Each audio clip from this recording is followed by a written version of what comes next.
Hello, story lovers. Welcome back to my channel, Madly in Love, part 268.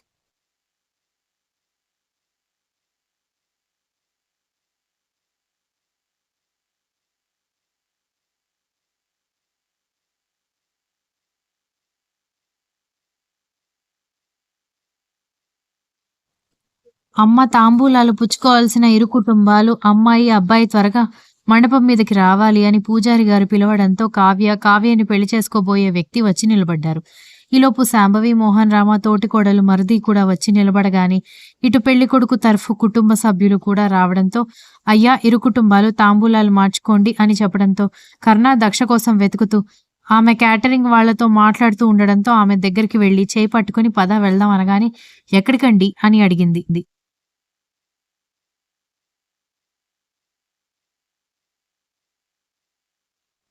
ఏంటే ఎక్కడికి? Engagement start అవుతుంది. ఎంతసేపు అది పర్ఫెక్ట్‌గా జరుగుతుందా? ఇది పర్ఫెక్ట్‌గా జరుగుతుందని చూడడమేనా? వదినవి, పెళ్లి కూతురికి నువ్వు. ఎంగేజ్‌మెంట్ జరుగుతున్న చోట లేకపోతే చూసేవాళ్ళు నవ్వుకుంటారు. పద అని అంటూ స్టేజ్ దగ్గరికి తీసుకొనొచ్చేసరికి దీక్షిత, విరాట్, విరాజ్, వీక్ష ఆల్రెడీ అక్కడ నిలబడి ఉండడంతో వెళ్లి వాళ్ళ పక్కన నిలబడ్డారు వీళ్ళిద్దరు. తాంబూలాలు మార్చుకోగానే ఇద్దరు ఉంగరాలు కూడా మార్చుకోవడంతో అందరూ అక్షింతలు వేసి ఆశీర్వదించడంతో గిఫ్ట్లు ఇచ్చేవాళ్ళు గిఫ్ట్లు ఇచ్చి ఫోటోలు దిగుతుంటే గిఫ్ట్లు తీసుకురాని వాళ్ళు భోజనాలు చేయడానికి వెళ్ళిపోయారు.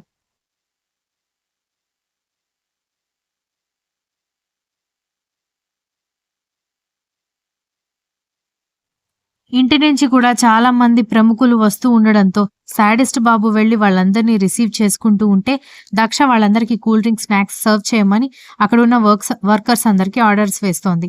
శాంభవి వెంటనే కోడల దగ్గరకు వచ్చి, అవును కావ్యకి పెట్టడానికి నీకు నెక్లెస్ ఇచ్చాను కదా, తీసుకొచ్చావా అనగానే అయ్యో మర్చిపోయాను అత్తయ్య, ఇప్పుడే ఇంటికి వెళ్లి మీ అబ్బాయిని తీసుకురమ్మని చెప్తాను అని కర్ణ బాబుకి చెప్పడంతో అతను సరేనంటూ ఇంటికి వెళ్ళాడు గాని ఎక్కడ నెక్లెస్ కనిపించకపోవడంతో ఆమెకి ఫోన్ చేసి అడిగాడు.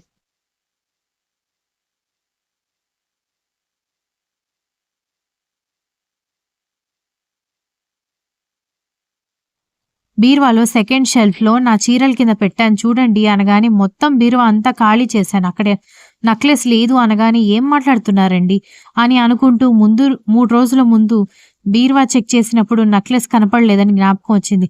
అయ్యో! నెక్లెస్ పోయిందండి. ఆ విషయం మర్చిపోయాను అని చెప్పడంతో ఏంటి ఇంత సీరియస్ విషయాన్ని ఇంత సింపుల్‌గా చెప్తున్నావు అన్నాడు.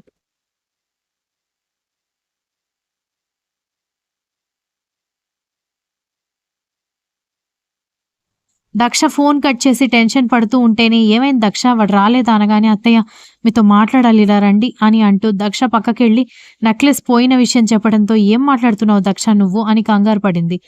నిజమత్తయ్య, నేనప్పుడే మీకు ఈ విషయం చెప్దాం అనుకున్నాను. ఇంట్లో హడావిడి ఎక్కువగా ఉంది కదా, ఆ పనుల్లో పడి మర్చిపోయాను. ఆ నెక్లెస్ ఎవరు తీశారో అర్థం కావడం లేదు అత్తయ్య. నేనైతే తాళం వేశాను అని చెప్పింది దక్ష.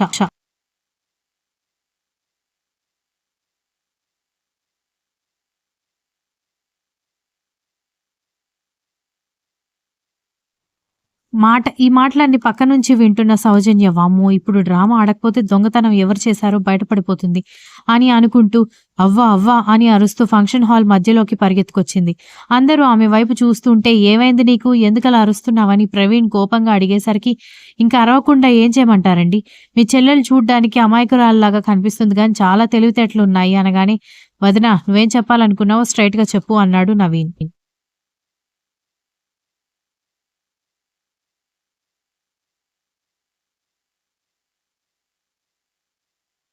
వస్తున్నా బాబు, అక్కడికే వస్తున్నా.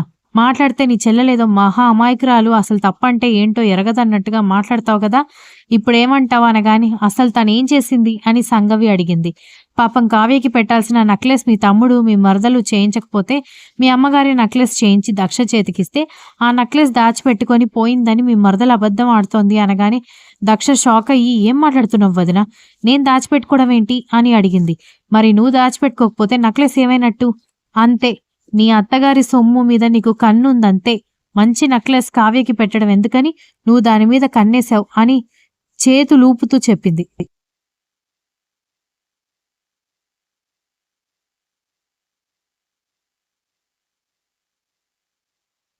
కర్ణ వాళ్ళ బామ్మగారు ముందుకొచ్చి అసలు దానికి కావ్యకి పెట్టమని నెక్లెస్ ఇచ్చిన విషయం నాకు, నా కోడలికి, దక్షకి తప్ప ఎవ్వరికీ తెలీదు. ఆ నెక్లెస్ అంత అందంగా ఉంటుందని, అంత విలువైందని నీకెలా తెలుసు అని సౌజన్యాన్ని అడగడంతో గతుక్కుమంది సౌజన్య. పూజ అనుమానం వచ్చి అక్క బంగారం కొట్టేయాలని మాట్లాడింది. కొంపదీసి ఇదే కొట్టేసి దక్ష మీద వేస్తోందా? అయిపోయింది. దొంగ దొరికిపోయింది. ఆ నెక్లెస్ పోయిందని తెలిస్తే అనుమానం ఎవరి మీదున్నా బయట పెట్టేవాళ్ళు కాదు. ఇప్పుడు ఇదే బుక్ అయిపోయింది అని అనుకుంది పూజ.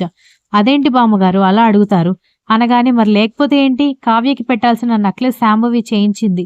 కర్ణకి దక్షకి బంగారం చేయించే అంత టైం లేదు కాబట్టి వాళ్ళిద్దరిని పెట్టమని ఆ నెక్లెస్ దక్ష చేతిలో పెట్టింది. ఆ విషయం మా ముగ్గురికి మాత్రమే తెలుసు. చివరికి స్నేహకి సంగవికి కూడా తెలియదు. మరి నీకెలా తెలుసు దక్షకి కావ్యకి పెట్టమని నెక్లెస్ ఇచ్చిన విషయం అని అడిగింది బామ్మ.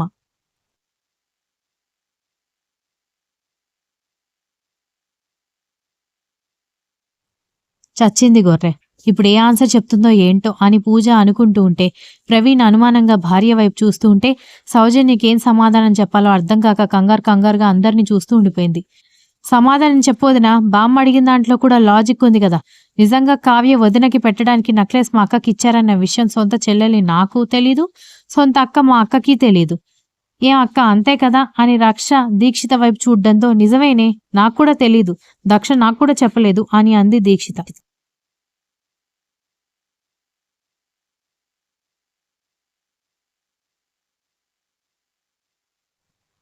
చెప్పవే, సొంత తోడబుట్టిన వాళ్ళకు కూడా ఆ నెక్లెస్ గురించి తెలీదు. నిజానికి నా మనవడికి కూడా తెలీదు. నీకెలా తెలుసు అని బామ్మ అడిగేసరికి ఎలా తెలుసు అంటే ఇందాక పిన్ని గారు దక్ష మాట్లాడుకోవడం చూశాను. అది కావ్య కోసం తీసుకున్న నెక్లెస్ అని ఆవిడ మాటల్లోనే విన్నాను. అలా తెలిసింది. అంతకుముందు నాకేమీ తెలియదని సౌజన్య కవర్ చేసింది.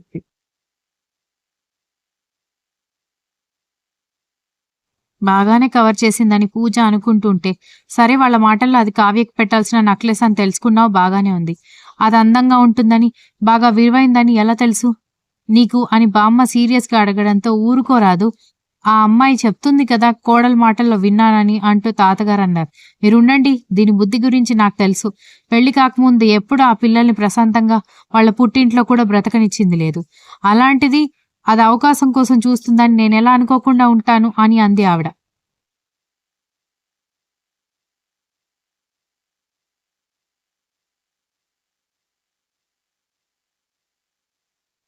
ఏవండోయ్ బామ్మగారు, నేనేదో మీ ఇంటి పరువు పోకూడదని మీకు సపోర్ట్ చేయడానికొస్తే మీరు నా మీద దొంగతనం వేసేలా ఉన్నారే. నా మీద దొంగతనం వేసినా వచ్చే లాభమేమీ లేదు. ఎందుకంటే అటు రిచ్ కాదు, ఇటు పూర్ కాకుండా మిడిల్ క్లాస్ బతుకులు మావి. చిల్లి గవ్వ కూడా మా దగ్గర నుంచి రాదు అని సౌజన్య చెప్పింది. సౌజన్య వైపు కోపంగా చూసి నువ్వేం మాట్లాడుతున్నావో నీకు అర్థమవుతోందా? ఆవిడ అడిగేదేంటి, నువ్వు చెప్పేదేంటి? సంబంధం లేకుండా మాట్లాడతావు అన్నాడు ప్రవీణ్ కోపంగా.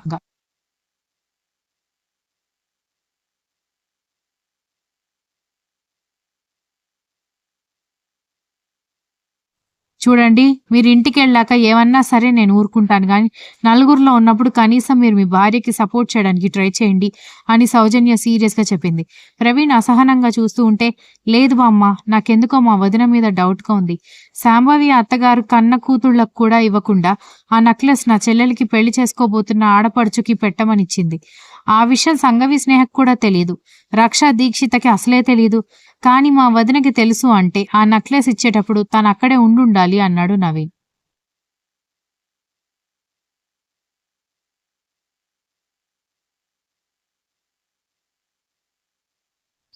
అందుకే బావా, నువ్వింత తెలివైన వాడివి కాబట్టి నిన్ను పెళ్లి చేసుకోవాలని నేనింత తాపత్రయపడుతున్నానని పూజ నవీన్ వైపు చూస్తూ ఉండడంతో వామ్మో, వీడేంటి ఇంత తెలివిగలగాడిగా ఉన్నాడు, ఇలా కనిపెట్టేశాడని సౌజన్య గోర్లు కొరుక్కుంటుంటే నెక్లెస్ ఎక్కడికి పోలేదు, ఇక్కడే ఉందంటూ కర్ణ నెక్లెస్ బాక్స్ తీసుకుని వచ్చాడు.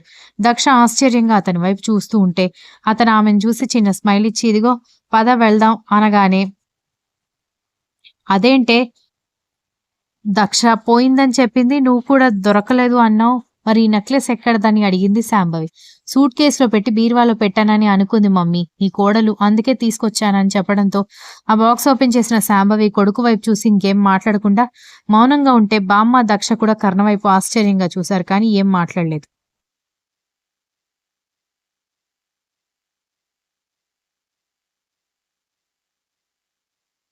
ఈ మాత్రం దానికి ఇంత గొడవ చేశావా, నెక్లెస్ ఎటూ పోలేదని ప్రవీణ్ కోపంగా భార్య వైపు చూడ్డంతో ఇదేంటా నెక్లెస్, ఈ నెక్లెస్ వేరు కదా, ఇదెక్కడి నుంచి తీసుకొచ్చాడు అని అనుకుంది Soujanya. Continues. If you like the story please like, share, comment and don't forget to subscribe.